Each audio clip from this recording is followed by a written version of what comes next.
सोने की पतंगों को, उन चांदी के डोरों को खींच निकालो घर से, दान के सूद खोरों को राम धनुष की प्रत्यंचा पर राम बाण चढ़ जाने दो, बीच अयोध्या में फांसी हो मंदिर के चंदा चोरों।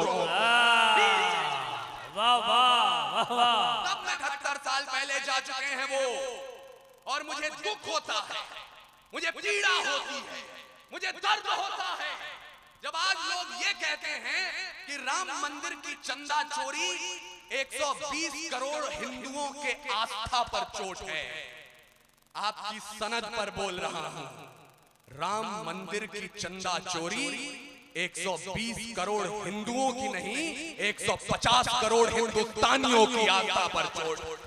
जिंदाबाद। हमारे बुजुर्ग ने कहा है राम के वजूद पर हिंदुस्तान को नाज, अहले नजर समझते हैं उनको इमाम हिंद। आपके इमाम के घर पर डाका है ये, बिल्कुल। मेरे राम के घर पर चोरी है। केवल 4 मिसरे बोलूंगा, मुझे नहीं पता ये आपके मीटर में आते हैं कि नहीं, वजन से खारिज हैं, काफिया रदी कुछ नहीं आता, ये बड़े लोग हैं, शायरी बड़ी चीज है। मैं केवल आपका जिगर जो धड़कता है उसे हुंकार बनाने की कोशिश करता हूं। सोने की पतंगों को, उन चांदी के डोरों को, इससे बेहतर आज की शाम कुछ है नहीं। अदालतें अलग इंसाफ सुनाती हैं, कॉकरोच कहते हैं युवाओं को। ये मंच, ये ढाका की सरजमीन आज क्या इंसाफ सुना रही है। सोने की पतंगों को, उन चांदी के डोरों को खींच निकालो घर से, दान के सूद खोरों को। अच्छा लगा, ढाका तैयार रहिएगा। सोने की पतंगों को, उन चांदी के डोरों को खींच निकालो घर से, दान के सूद खोरों को राम धनुष की प्रत्यंचा पर राम बाण चढ़ जाने दो, बीच अयोध्या में फांसी हो मंदिर के चंदा चोरों।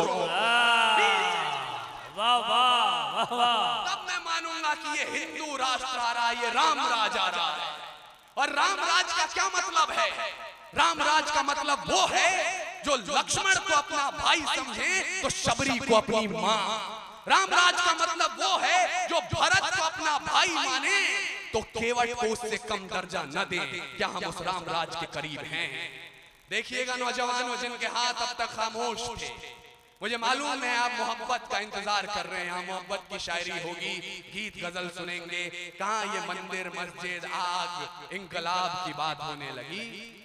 ये कमसिन सी कलियां, ये महकती हवाएं, ये पायल की छमछम जो पास बुलाएं, ये रुखसार की लाली, ये जुल्फों के साए, ये कमर की लचकन, ये गुंजित सदाएं, ये मोहब्बत की बातें, ये महबूब की यादें, ये बुझते चरागों को बेशक हवा दें। इन्हीं की बदौलत है महफिल में रौनक, इन्हीं से वफा की अशरफी दमकती, इन्हीं से हिज्र की रातें हैं कटती, इन्हीं से जवानों की आंखें चमकती।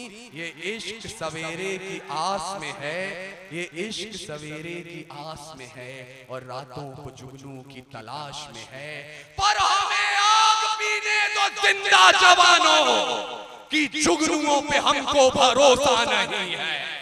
और लड़े हैं सदा ही मशालों को लेके, अंधेरे को हमने भी कोसा नहीं है। न आंखों को झीलों से तशबीह दी है, न जुल्फों को बादल का नाम दिया, न मुस्कान को उनके है चंदा कहा, न रातों की बाहों को जाम दिया। जवानों के हाथों की उठती तड़प को शमशीर ही दी है, गुलाब नहीं। उनके नहाने के बाद भी पानी को पानी कहा है, शराब नहीं। हम ही है राणा और बिस्मिल भगत, यूं ही रूप अपने बदलते रहेंगे। और भारत को उजाले की पड़ी जो जरूरत, तो जलते रहे हैं, जलते रहेंगे। वाह, जिंदाबाद जिंदाबाद जिंदाबाद। क्या कहने हैं, वाह वाह वाह।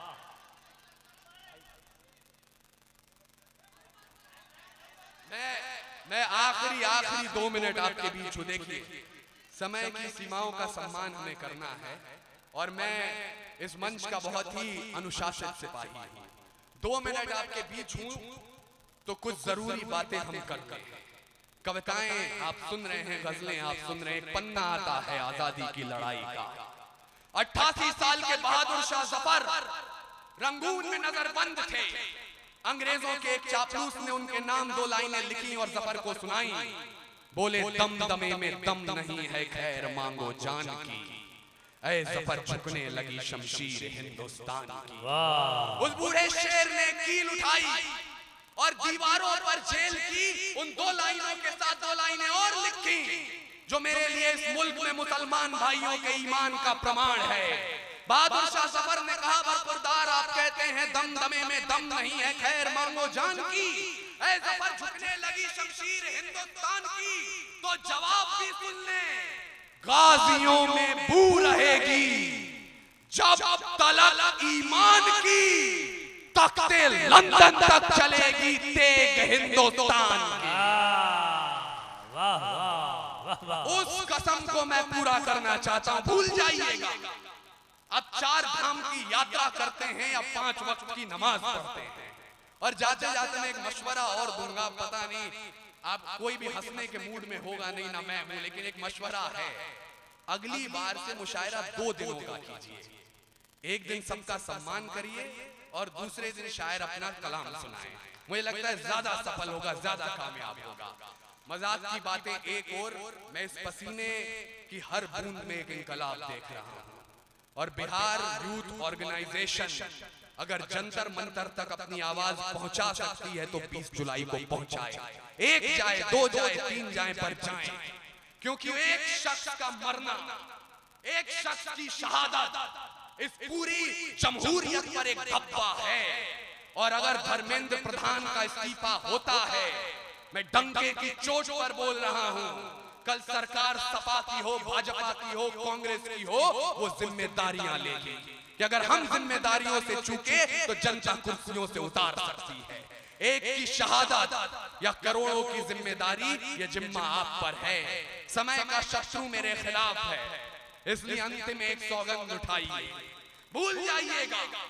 आप 4 धाम की यात्रा करते हैं या 5 वक्त की नमाज पढ़ते हैं, आप गिरजाघर में जाकर मोमबत्तियां जलाते हैं या गुरुद्वारे में अपना मत्था टेकते हैं, अगर इस मिट्टी में खेले हैं, इस जमीन का पानी पिया है, तो कसम उठाइए इस मिट्टी के नाम।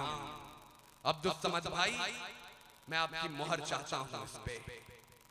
रावण नहीं हम पलने देंगे साधुओं के वेश में। पहली उंगली मैंने अपनी तरफ उठाई है, आशा राम हो या राम रहीम, रावण नहीं हम पलने देंगे साधुओं के वेश में। और अफजल नहीं पनप सकते हैं अब्दुल कलाम के देश में।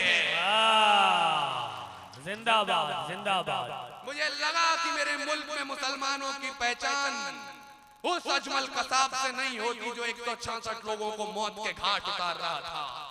इस मुल्क में मुसलमानों की पहचान होती है तो बंबई कब्रिस्तान के उन खुददार रखवालों से जो कब्रिस्तान के गेट पर खड़े हो गए और बोले मर जाएंगे लेकिन इस नापाक जिस्म को अपने कब्रिस्तान में दफन नहीं होने देंगे। किस पर शक करते हैं हम? जब जलियांवाले बाग में जनरल डायर ने गोली चलाने का आदेश दे दिया, उनसे पूछा गया क्यों चलवाई थी गोली, बोले पठान भाग रहे थे इसलिए गोली चलानी पड़ गई। तब अब्दुल गफ्फार खान एक पठान के बेटे ने कहा था अगर गोरी सरकार एक भी पठान की पीठ पे गोली दिखा दे तो मुसलमान उसी समय आजादी की लड़ाई से पीछे हट जाएंगे। पूरे 5 दिनों तक पोस्टमार्टम चला, 76 पठानों की लाश मिली और 76 के 76 ने गोली अपने सीने पे खाई थी। उतने मेरे भी हैं बिल्कुल, और राम जितने मेरे हैं उतने आपके भी हैं। अपनी सोच बदलिए, देश बदल जाएगा।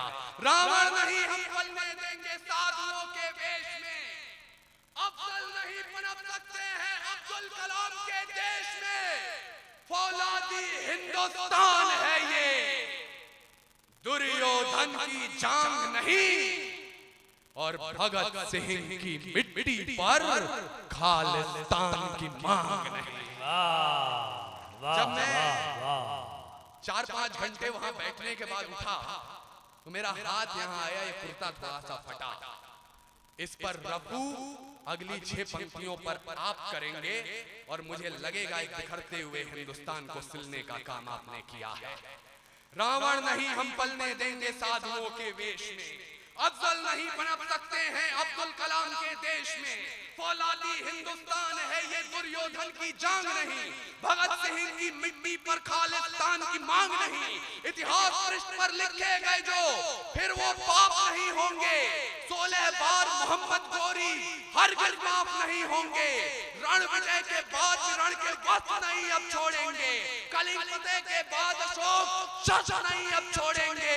57 के जीत की डोली झांसी रोकी जाएगी, अब के बार भगत सिंह की फांसी रोकी जाएगी। और हिंदू हो या मुस्लिम उनके शीश नहीं कटने देंगे, कसम तिरंगे की हमको फिर देश नहीं बटने